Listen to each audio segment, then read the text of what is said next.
Kia ora koutou, and welcome to today's webinar, Internal Comms mini case studies to help you prepare for the COVID recovery.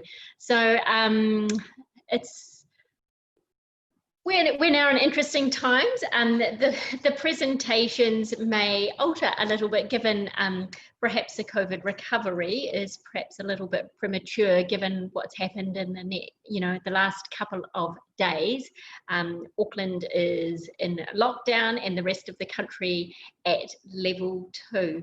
So perhaps it might be interesting to take away some of the lessons from what's been done before and apply them now. And also I'm keen to understand a bit later from our panelists, now that they've got a second chance to do things, what they might be thinking about doing differently. I'll introduce our panelists in a moment, but I wanted to let you know that this webinar is being recorded and we will share the link with you later today. You'll also have a chance to respond to some survey questions that are sent in a link. Cliff Joyner from NZME sends his apologies today. As you can imagine, they're very busy with the new level 3 restrictions. So we have our 3 panelists. So I'd like to welcome Jill Dryden, who's Head of Corporate Communications at Mango, Jenna Waite-Leonard, who's Communications and Digital Experience Manager at Ohomai Institute of Technology. Welcome, you're lucky you're in level 2. And also from lockdown, Phil Johnstone, Senior Advisor, Strategic Relationships at Plant and Food Research. So welcome everybody. I'd like to note that our panelists are all part of the communications teams that were finalists in this year's PRINZ Awards. And so they have some exciting work, and also in the future look out for the mini case studies about their award-winning work. Anyway, we're going to start with Jill Dryden, so I'd like to pass you over to Jill. Welcome, Jill. Oh, hang on. Here we go. Am I on screen? I'm hoping so. All I can see is me. As Elaine said, I am Head of Corporate Communications at Mango.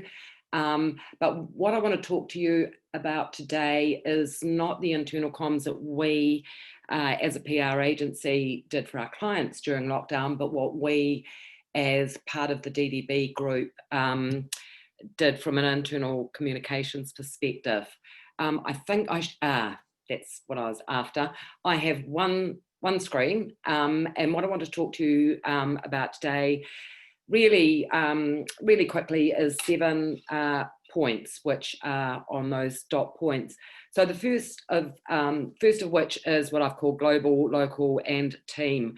Probably unlike the other presenters today, DDB Group is, whilst it's probably one of the biggest agency groups in New Zealand, is actually part of a very large international global organisation called Omnicom. So we were operating in terms of our communications, internal communications, at really, I guess, 4 different levels. First of all was the global level, and that was some very highly prescriptive communication, which was originated out of our head office in New York. And as you can well imagine, the market conditions that they were facing were significantly different to New Zealand.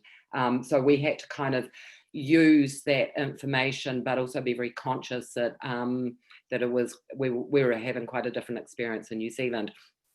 At a local level, we were, to steal a Prime Minister's phrase, we were a team of 250 as the DDB group.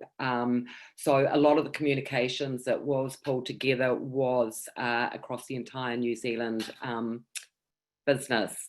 The next level down was our business unit level. So for example, we have Mango, the PR arm, we have DDB, the ad agency, we have a digital business unit, a customer experience one, and as well as back of house functions. So we also had to operate and communicate at a local level.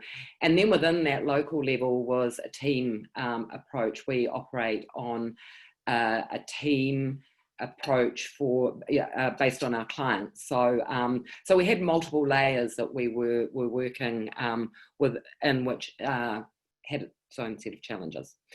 The next point is leadership, and I think it's probably one of the most important things that we focused on, and that came out of the internal communications program. Oh, before I go into that, I do want to say that that we had actually done scenario planning for the situation. So when we went into lockdown in March, we did have a framework that we were working to, which I know, based on a number of our clients, was an experience that they didn't have. They were starting from scratch. So we were fortunate that we did have some framework to work within. Anyhow, leadership was extremely important part of it. And I think there's two things that really stand out, is that communications for the DDB group in New Zealand were very much led from the top.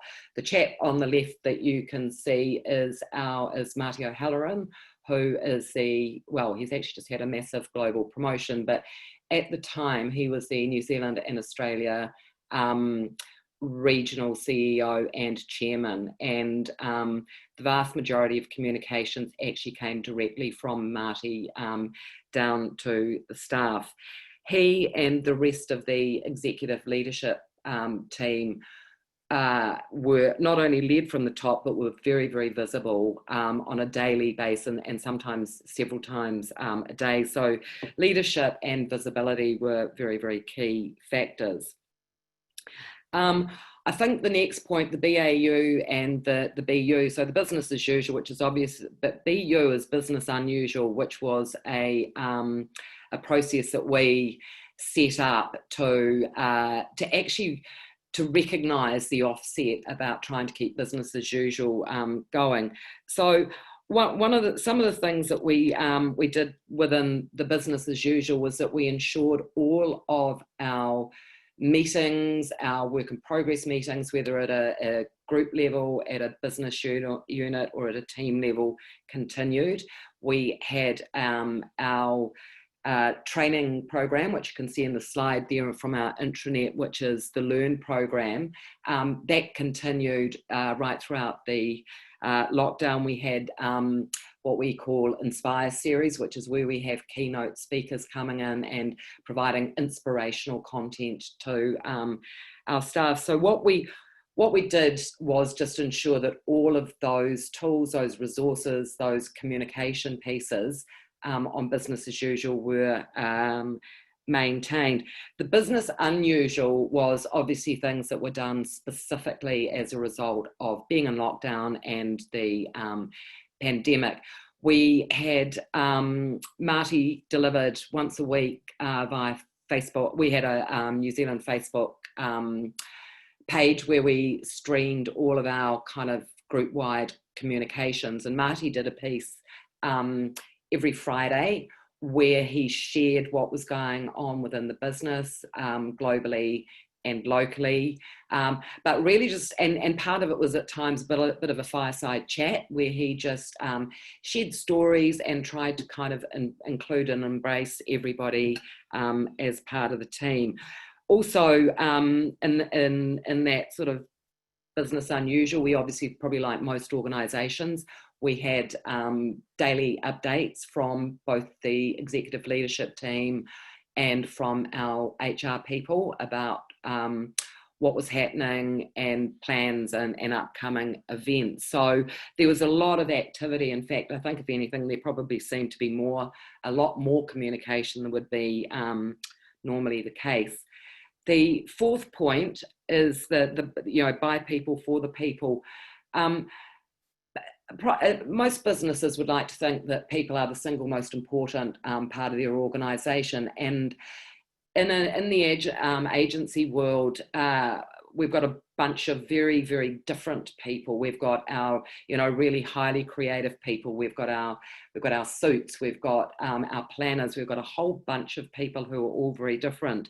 What we learnt and what we did throughout was that we used our people to teach, to share, and so on. We learned a lot about each other. At times, probably in the early days, it felt a little bit voyeuristic as we saw inside each other's homes. We saw their kids, their pets, what their working space at home looked like, often their partners, and so on. So the people component was extremely important. We had, for example, our Monday morning whip was always led by a senior executive team member. We had Guy on his exercycle delivering from there. We had one of our leaders delivering in conjunction with her 12-year-old daughter, which was very, very funny and very fascinating and gave just a quite different insight. I think, just back to the business unusual and so on. One of the other things that was really, really important was that tough news was delivered when and if it needed to be as well, but we also shared successes because to feel part of a successful organisation when you're working remotely was really important to us too, so that everybody felt included. For example, during lockdown, the group secured probably what at the time was the biggest new business win in the country, and so we had our own virtual celebration when that news got shared. So it was really important to, as I say, to recognise the good stuff as well as the tough stuff. The next point, and I'm just keeping an eye on the time here, is culture. Marty and the executive leadership team, culture is absolutely critical to him and to our organisation, and keeping our culture alive was absolutely vital. So that was not only the meetings and the whips and so on, but the social committee delivered a lot of initiatives across the group. We had daily activities driven by the social committee, and then at a business unit level, we all ran our own social staff programs. For example, at Mango, we did a Friday afternoon pub quiz and drinks and a pub quiz, and just kind of like shared and got together. Nothing revolutionary, but all things that we committed to, we did regularly to try and make people feel very involved. The sixth point there is engagement, and it was really important to not only keep people focused and engaged and delivering, but to also understand the issues that they were facing and how we could keep that engagement going.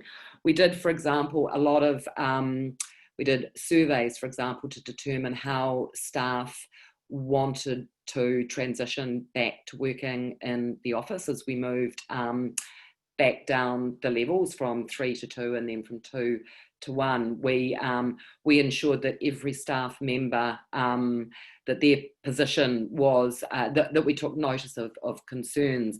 Our HR people reached out to staff that we were aware of who were a little vulnerable or dealing with anxiety and stress in a very sort of caring and sharing way. We ensured that they were very familiar with the health and wellbeing programs and processes that we have in place. So that was key. And I think the results, we will be doing a survey later in the year. So a lot of the results at this stage are anecdotal. But just a couple that really stood out, I think, was that it was very, very evident that adversity brought our people together.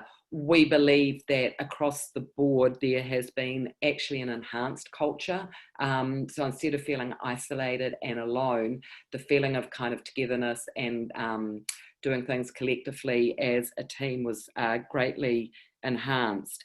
It was very clear that over communication was better than under communication. Even if we had not a lot of news to say on a particular day, the regularity of communications was maintained. It was very evident, I think, as well, that people felt that they got to know their colleagues a lot better. One of the things that was highly amusing, but sort of, I guess, it was evidence of that, was our Facebook live streaming sessions. The comments that ran down the side gave us some very, very interesting insights into different people, their personalities, their behaviours, the way they talk. And I, for one, know that I learned a lot more about my colleagues who work in parts of the group that I actually don't necessarily have very much regular contact with. One of the things that it has done, like a lot of businesses, is provided a framework for the future in terms of working flexibility, both in terms of how, where, and when we work. And I guess just to sum up, and I'm more than happy to take questions at the end with everybody else, I think maybe one of the biggest successes that we're all basking in reflected glory on a little bit is that since we came out of lockdown, Marty O'Halloran has been appointed the global CEO of DDB, with God knows how many responsibility for how many offices, countries, employees around the world. And I think that's a huge reflection of what he's done in the past, but also I think is a measure of the man and the way he is regarded by people at a local and an international level. Marty, when he first accepted the role, one of the things that meant a lot to us was when he reached out to the global network, he said that he believes that the success that we've had in New Zealand and Australia is because we put our people and our culture first, and that was probably exemplified during lockdown. That's me. Thank you, Jill.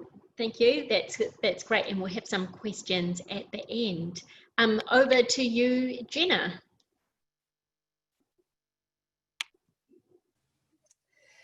Kia ora koutou, everyone. Thanks for having me. As Elaine mentioned, I'm Jenna, so I'm the Communications and Digital Experience Manager at Toi Ohomai. For those of you that don't know Toi Ohomai, we are one of the largest tertiary providers in the Bay of Plenty. We have 5 campuses across the beautiful Bay of Plenty in South Waikato, in Rotorua, Taupo, Tauranga, Tokoroa and Whakatane. So my team are responsible for all the internal communication, both staff and students, and all the external communication for Toi Ohomai. So you can imagine how busy we were during the COVID response. I thought I'd just quickly touch on what makes our internal communications complex. So if you want to flick to the next slide, that would be great. Thank you. So as I mentioned, we have around 900 staff. So they are geographically dispersed across a range of, across sort of 2 regions. And like I mentioned, the 5 campuses, so, and over 80 delivery sites as well. So we're quite dispersed. Our staff have got different professions and trades, from teachers, tutors who work on farms, salons, to classrooms, support services, executives, board of directors. So when we're thinking about our communication and how it's delivered, we really need to ensure that it hits the mark for an extremely broad range of readers, and within those people too, we have varying levels of digital adapters and those that engage with our communications. So to provide very, very brief background, we'd a couple of years ago come out of a significant merger, so staff apathy continued to be a bit of a challenge, and it was something that we were working through at the time. So to provide a slight bit of context in the lead up to COVID, in some ways it was quite good timing for us. So we'd gone through a rather large digital transformation. So we'd launched our internal intranet, we'd consolidated our 3 intranets into one called Te Aka, We'd launched Yammer, and we'd also just recently undertaken a substantial behaviour change campaign for our staff to migrate them across to Office 365. Further to that, we were also in the process of about to launch our internal communications strategy, and we knew that through that work, that obviously internal comms isn't just about staff engagement, it is the lifeblood of culture. So we'd examined all our internal communications channels, including doing a real deep dive into our staff EDMs and what was working and what wasn't, our social media platforms, and we knew we had gaps to fill, and we knew that we needed to create a sort of a single source of truth for our organisation by really defining what the internal communications function was for our staff, and that our staff knew where to turn to for that consistent and accurate information. We also, through that work, it came very clear that we needed clear and consistent messaging and ensuring that our tone of voice is represented and our language is timely and accessible to all our staff. And we also wanted to sort of build staff satisfaction and advocacy and really provide our staff with opportunities to hear and to be heard. And obviously, having come through a big change, and our sector is currently going through a fair bit of change for those of you that are keeping across it, really looking at ways that we can facilitate change management and provide opportunities to really nurture our staff through this change. And we knew through the change that had sort of happened for our organisation that the biggest aspect of the work was that in the absence of misinformation, obviously the rumour mill kicks in, and the dangers of that, particularly during change or crises, is that that can have really significant impacts on morale and culture. And the people, our people really are our business, and we need them to be informed and supported and empowered to do their jobs to the best of their abilities. So you can immediately see how timely and in parts lucky we were to have just completed this important piece of work. And then COVID hit. So not only from a logistical point of view, we had to move more than 900 staff to remote working. We had to pivot our teaching and learning teams to be able to teach remotely, and our 13,000 students to move to remote teaching and learning, and many of whom were international students who were a long way from home. So for this webinar, I'm not going to go into detail regarding the student comms side of this work, but just the staff side, but you can imagine how busy our teams were. So what we did, if we can just flick over to the next slide, that would be fantastic. So there was kind of two parts to how we undertook the key tactical elements for our response. So the organisation actually established a pandemic response team, which had both myself and our head of department sitting on, and that really not only enabled us to report back the undercurrent from the front line of the internal comms, but also, really start going through and translating the sort of the messaging from our executive leadership team and the government and what that meant. We centralised all our communications. So we set up an email address to direct all questions from both staff and students. We created a dedicated site on our intranet, including a banner which you can see on the left, and pinned announcements. We rebranded our EDMs, which we sent out weekly, if not post-government response, particularly as we move through the alert levels. And in those EDMs, we really recapped the announcement, unpacked what it meant for staff, and really provided and translated everything that they needed to know in a really, really simple and concise way. To speed that process up, the team worked on a standard response document because we were getting quite a lot of questions from everywhere, and that really helped speed up our process. And then from that, we developed a staff and student FAQ page where we sort of grouped and themed a lot of that as well.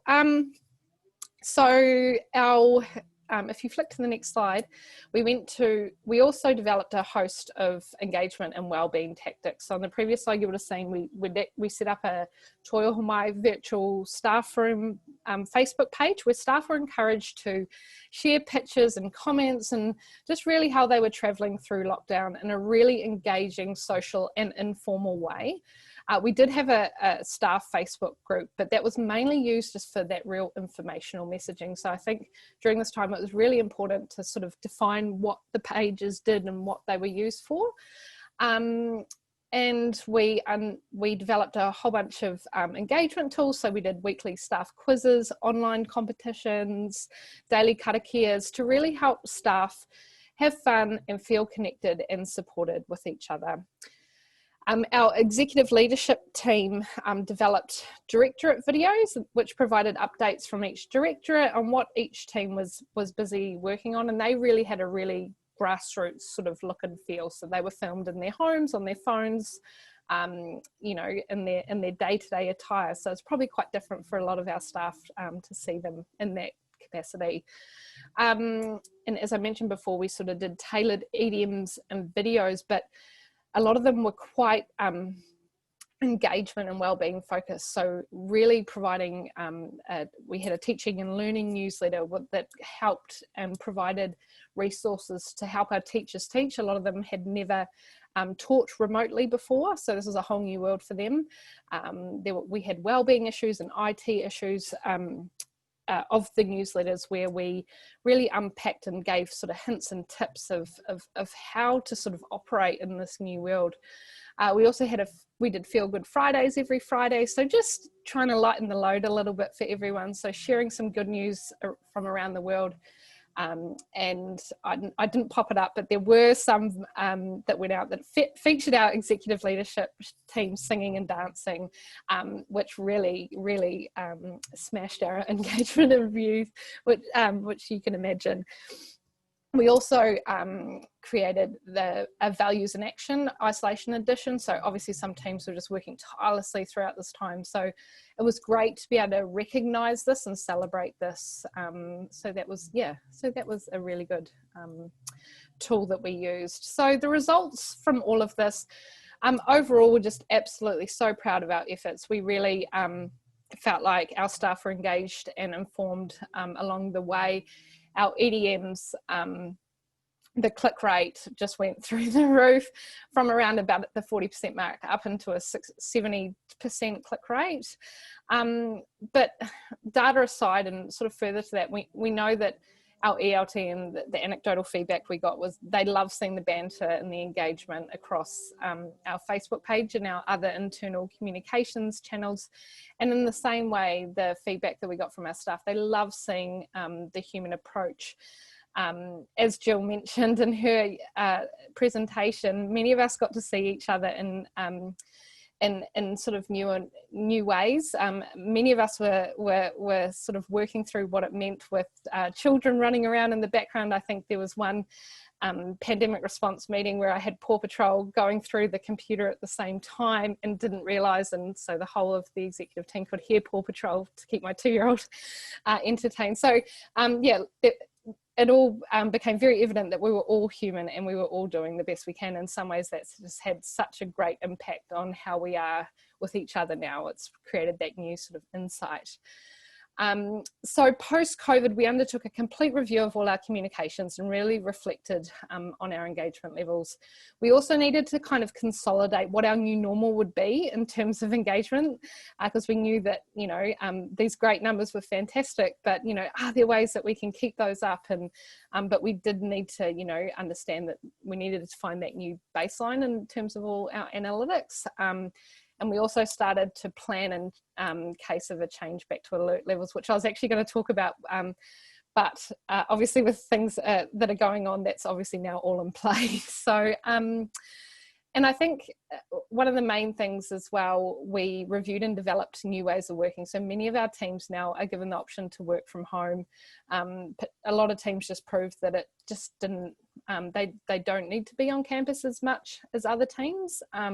So that's a really, really great option now that we've been able to provide that for our staff. So just to finish off, the main learnings for us, if I reflect on the time, is the importance of just having a really well-defined internal communications function and a broad range of digital platforms that staff, one, can easily access, and two, know how to use and are empowered to use.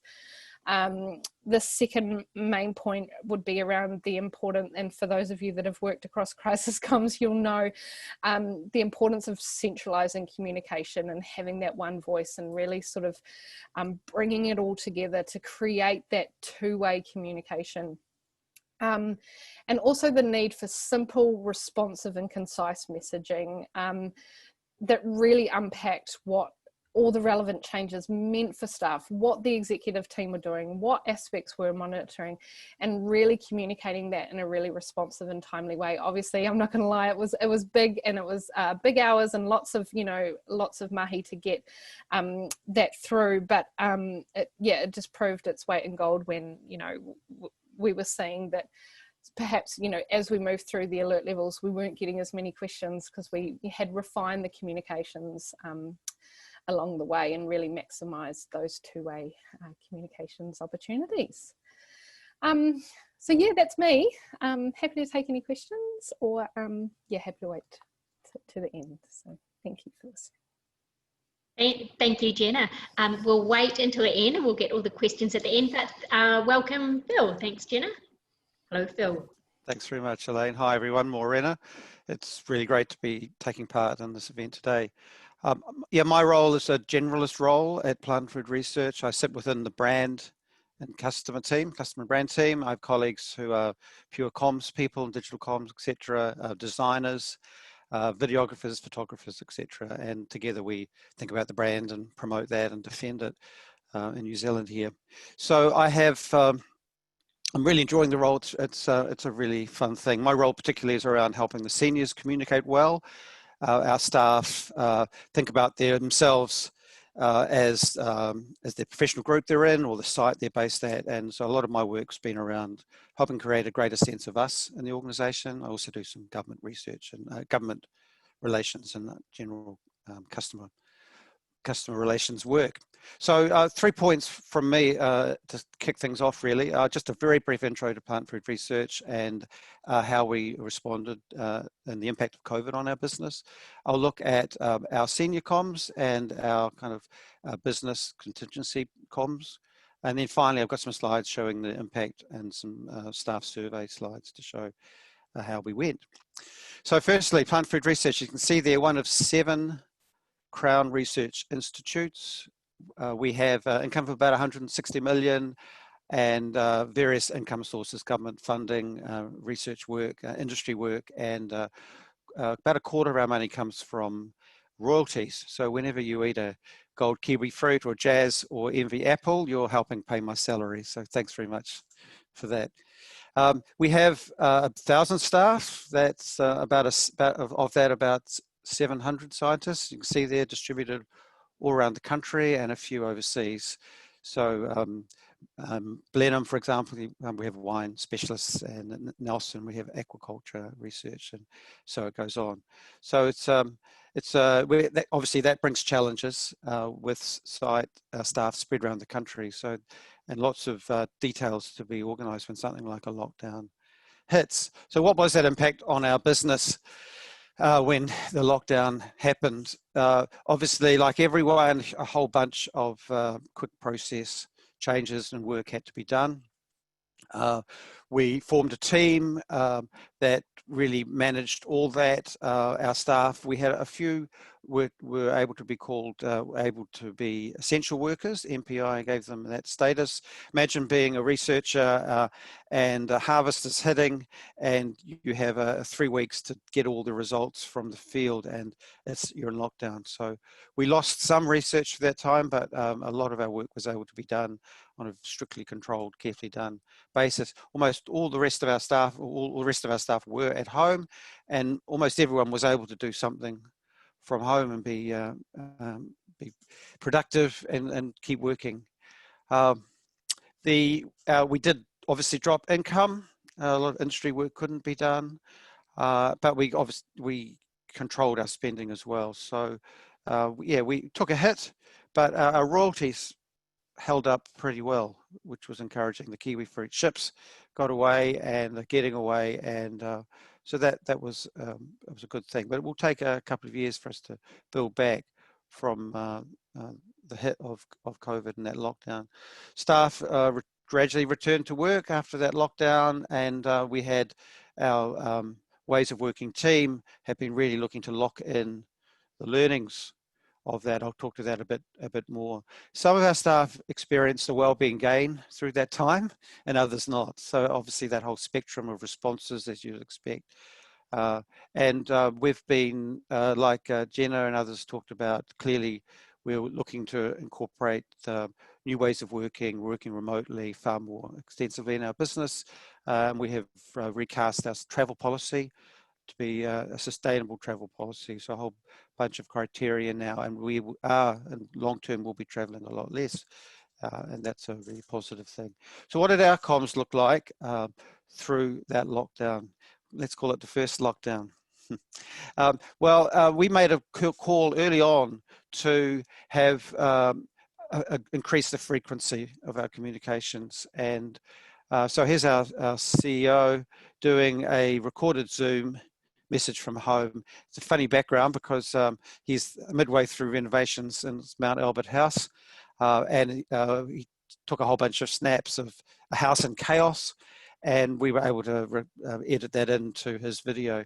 So far more frequency. His videos normally on our intranet were every 3 or 4 weeks. We went weekly, sort of aimed to hit for a Wednesday every week. And so that was a really good result for us. It gave a lot of assurance. Our senior leadership team reaching out as well. We got them recording Zooms from home and editing those up. We did a senior leadership team connect event, so you can see just a grab there from that team, each talking. So a whole company invited to a webinar, and we had each just a couple of minutes, each of them talking, and then about 40 minutes of questions. We had about 30 questions come through on the chat box, able to be dealt with there as well. Our CEO interviewed our chairwoman from home and talked to her about and able to give assurances and input and that sense of connection to our staff. All our team leaders stepped up, and not on instructions, but they wanted to, and obviously we wanted to encourage that as well though, but they were making calls to people checking in as good team leaders, and that was really appreciated by our people. Early on, about 2.5 weeks in, our CEO was able to put an intranet note out and with a video and actually give an assurance around job security. So he was able to say that, having had a deep look at the business and the impact that was coming through, that we felt we would be able to give an assurance that over the next 2 years, as we worked our way through the financial impact of COVID and the lockdown, we wouldn't need to make redundancies as a direct result as part of that COVID response. Of course, there may have been other efficiency actions or things that could happen along the way as part of normal business that might have to result in change. But as part of our COVID response, we did not expect to need to make redundancies. So clearly, that was very, very well received. Imagine being a staff member and perhaps your partners lost their jobs or something, or under a lot of stress, and to know that your organization's been able to tell you that was a really, really strong thing. So that was, that more, Jenna talked about that more personal tone, and I think that's absolutely right. That came through clearly, and people appreciated that. Secondly, our COVID response comms, we have had a ways of working team set up. So as we've redeveloped different sites over the years and generally moved to open plan situations, we've had a way of working process where people examine how we operate and really think it through and get on the same page. So we created a WOW 2 team, ways of working 2 team, which was with the clear brief to manage that COVID response situation, and clearly in crisis mode early on, and then over time moving to more strategic, longer term view. So they had their own strong, regular, detailed comms coming through on different channels, included a Q&A area on our intranet where people ask a question and get a direct response. So we integrated that with our senior comms. So sometimes we get David, our CEO, to make an announcement, something clear that was really important. Other times David would echo what was coming through directly from the leader or members of the WOW 2 team. So they were working pretty hard, obviously very, very hard, and but consistent, strong, robust, transparent, as we would get to a new level, perhaps a decision point. Now we're moving to level 3. We'd have previews of what that could look like, and then understanding what the next step would involve. Look, thinking a bit about measurement, we had very high viewing of our Senior Team Connect and that CEO video, or the CEO videos. The CEO video where David gave the jobs assurance, of a staff of 1,000, that's now been seen about 1,600 times.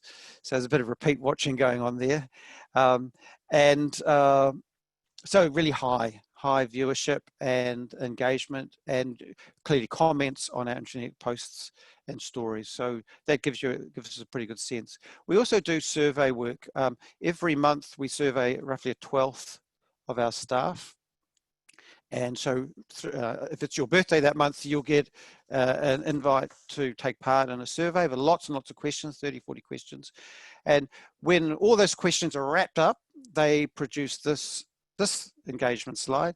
So that dotted line across the middle shows the reference group of global companies that have some sort of R&D involvement in them as our comparator. And this is a favorability, that is recording strong favorability. So if you're somewhat favorable, it's not included, neutral, not included. So you can see through in March, we took a really big jump. Now in March, we had one of our 6-monthly all-staff Connect events, where we were at the Palmerston North site at that time with a 75-minute live event that's live streamed to every other site where staff gather and watch. So just the week before lockdown, we held that event with a bit of social distancing going on in the audiences. And so that helped. And then clearly you can see that our engagement scores have really held or improved since then. And we think that's about that personal tone and that consistency of messaging that really helped us with that result. If we just dig into the next slide, one of the slides that keyed in and fed in, my line manager cares about me personally. So you can see there just what a fantastic result you can see coming through over those months of lockdown as managers connected with their teams and with other teams, and a little bit of obviously the work we did at the senior level, but really the seniors also encouraging our managers through the organization. We've got a strong leadership development program, and communication is part of that. So leaders know about that stuff. Of course, some are better than others, but it's how pleasing to see that kind of result coming through in staff surveys. I had a chat to sort of final comments really to one of our seniors in our people and culture team yesterday. His comments were that, you know, we've had this lift in engagement, but frankly, it could have been a disaster. You know, staff could have been disconnected, but we saw the opposite. So we're feeling pretty good about that. Our lessons, in summary form, I guess, to restate: high frequency, personal tone, and all that basic stuff that we all know. You can't communicate too much, really. You need to communicate more than once in multiple channels and restate things. And the real basic things about thanking staff and acknowledging, making that a feature of your communications, that transparency and giving assurance, so important. So all those, I think, Jenna, you talked about that human approach, and I think we were able to do that well through the mix of the detail that we had to communicate, facts and figures, but also the human response coming through, and genuineness. We have a very genuine CEO, so when he talks, and also our senior team when they talk, it's not a stretch we don't have to help them be genuine. They are pretty genuine people and believable. So that really helps us with our comms. I'll leave it there. I'm very happy to answer questions shortly. Thank you, Phil. I'd like to welcome back all our panelists. So we've got everybody on screen, and we'll have some questions. Thank you everybody for your presentation. So many similarities running through the approaches, even though your organisation and your people were so different. You know, I was going to ask if you could do it all again, what would you do differently? So now it's what are you actually doing differently, or probably, since it sounds like most things have been really successful, what are you doing additionally that you perhaps didn't have a chance to do the first time, but now you've got your systems, processes and approach set up? What have you added this time for those Aucklanders, and perhaps what's in the back pocket for you, Jenna? Start with you, Jill. That's actually a really tricky question, because yesterday was amazing, because we just rolled everything out seamlessly. Everything just kicked in straight away, all of the communication. So I'm not sure that we would do anything different. What we would do is make sure we keep on doing what we did do and what we know worked. I think if anything, what it has taught us is what we could do differently when we're back at business as usual, back in the office, and where we were probably guilty of under communicating a little, or not being as regular, or not necessarily always putting that kind of senior leadership human face onto things. So yeah, no, it's more, yeah, I think it's more that rather than what we do differently in lockdown. Thanks. I'll go to you, Phil, and then perhaps you, Jenna, because your situation down in the Sunny Bay of Plenty is slightly different. Yeah, I think like Jill said, I think we'll look to continue a lot of things. I'd like to pick up the Jenna's comment around humour, and I've tried to incorporate that into what we do.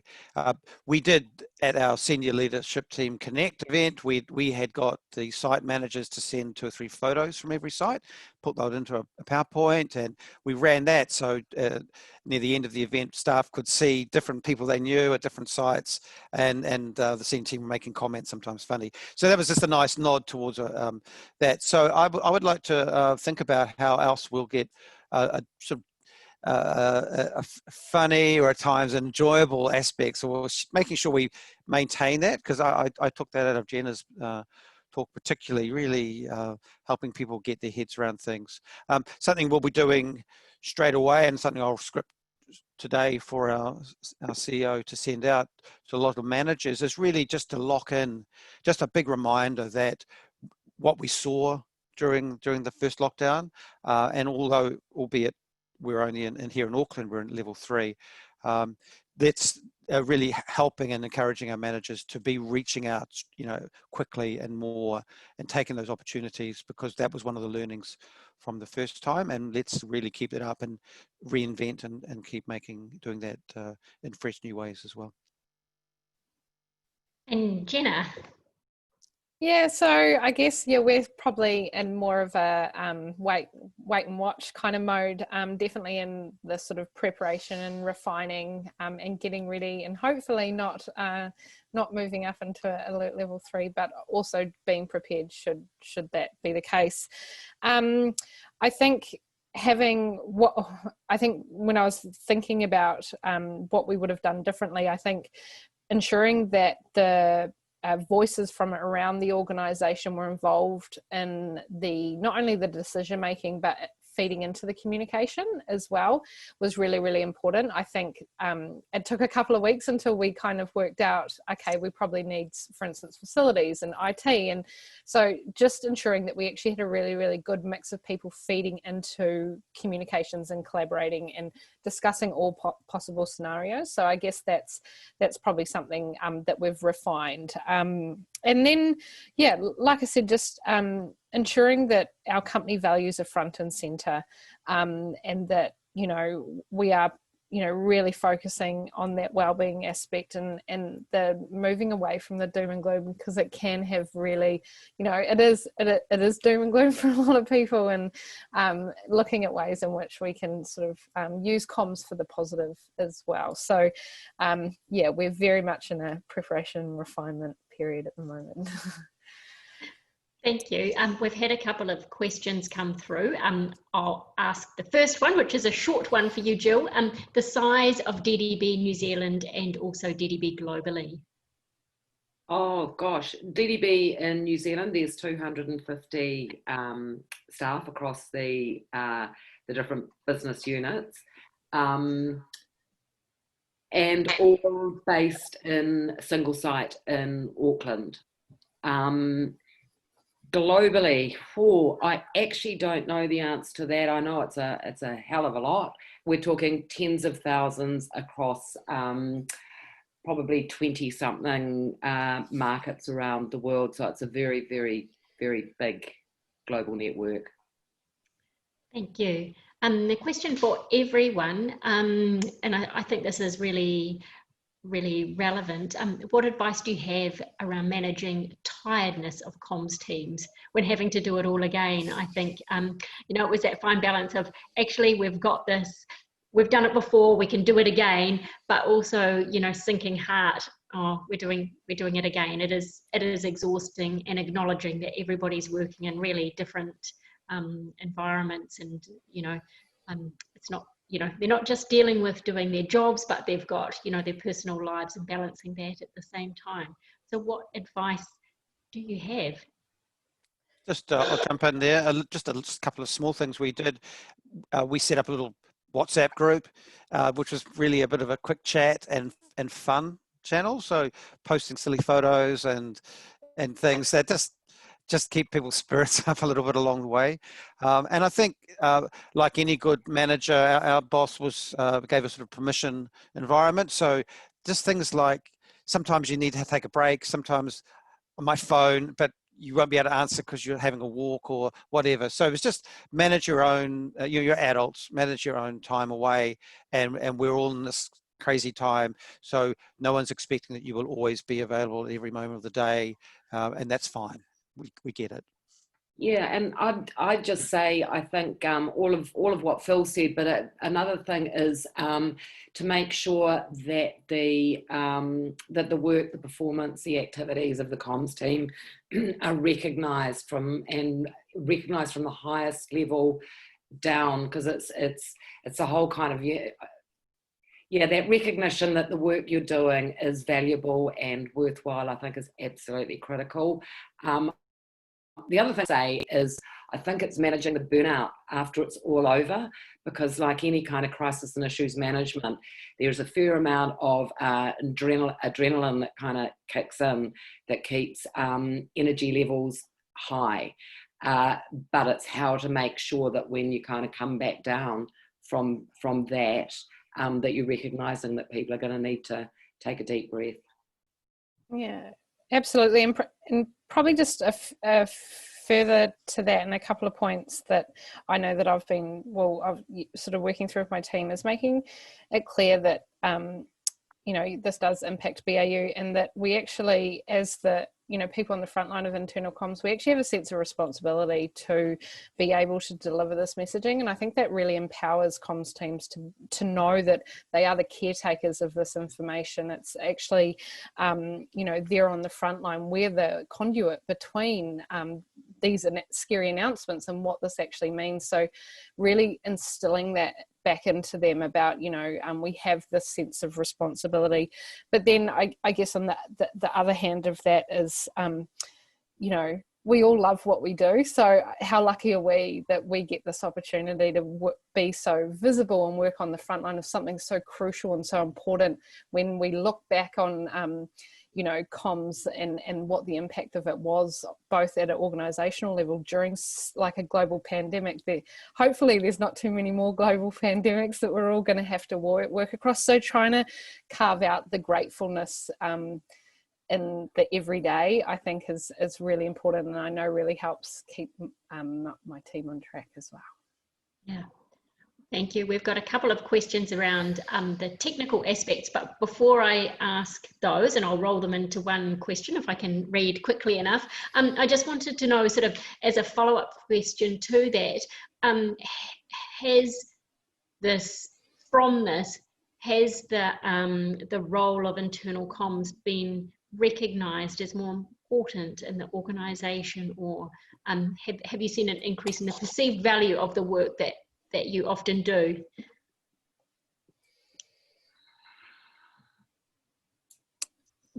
We definitely have. Yeah, good. Yes, we're very lucky. Our executive leadership team really values communication as a whole. Our head of department actually sits on that executive leadership team, so that sort of signifies how much weight and that they give to that.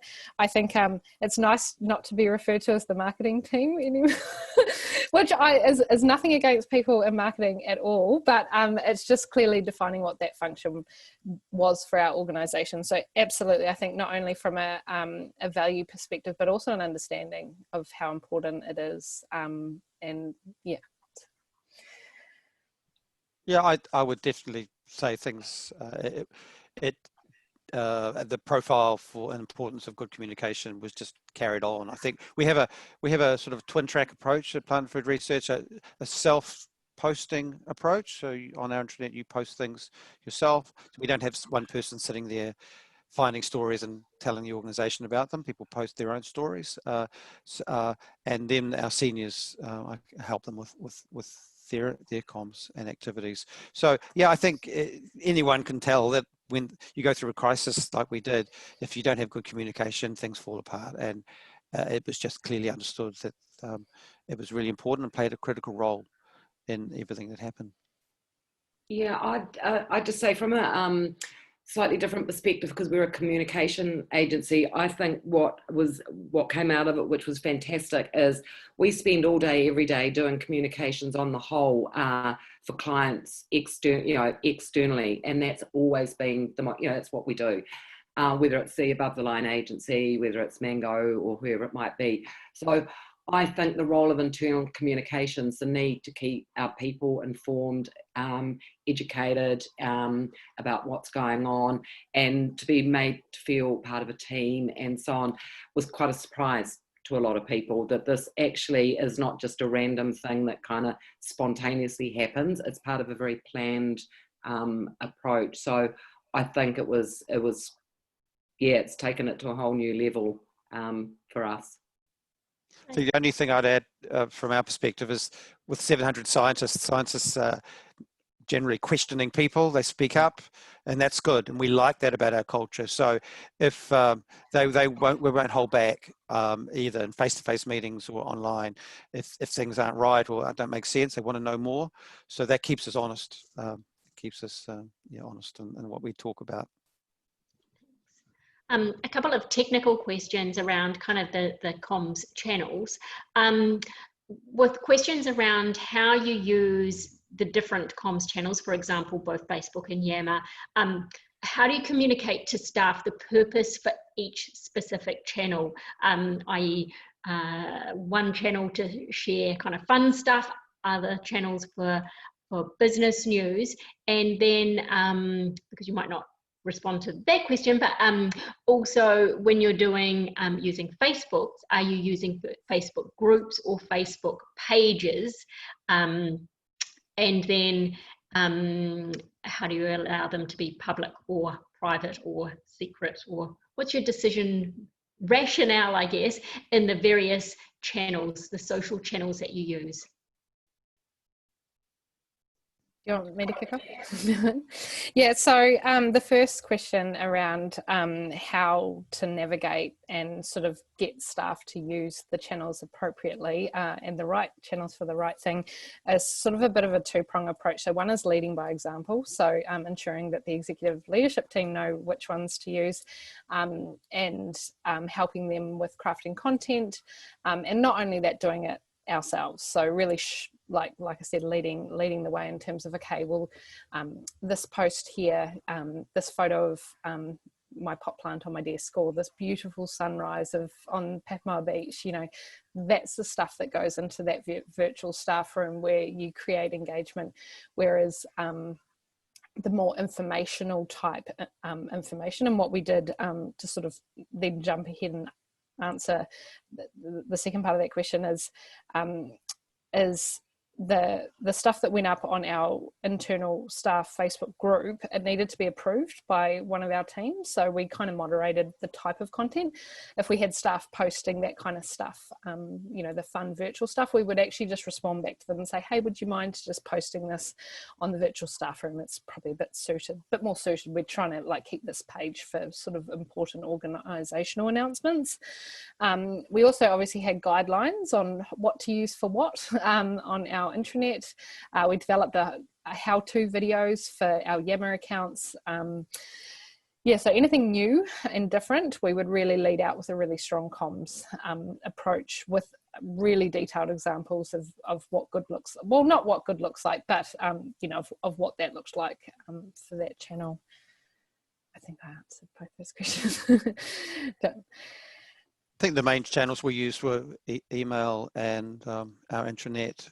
For example, when our design team came up with a whole bunch of tools for COVID communications and templates and things, that was shared just in a variety of ways. We also have a social media stream called on our intranet called Yammer, and so that's where people, it's a bit more informal, and lots of different self created groups exist. But we don't, we don't use Facebook, any of this Facebook things for internal use. Yeah, I probably haven't got a lot to add, because we did it very similar to both Phil and Jenna. One of the platforms that we used internally primarily was Teams, and for a whole bunch of reasons. Everybody probably had a preference for the different platforms that they use, but one of the things that we set up there was different groups, and the different groups, there were different kind of parameters about the kind of thing that you could chat about, you could talk about, and that you could share, so that there was the kind of like the sort of chat that you'd have with your colleague, you know, in the desk next door, which is kind of social chit chat. So we made sure that there were different different parts to the Teams thing, you know, chats and Teams and things like that. So people were very, it was very clear about the sort of content that you used or shared on those different forums. In terms of Facebook, the Facebook Workplace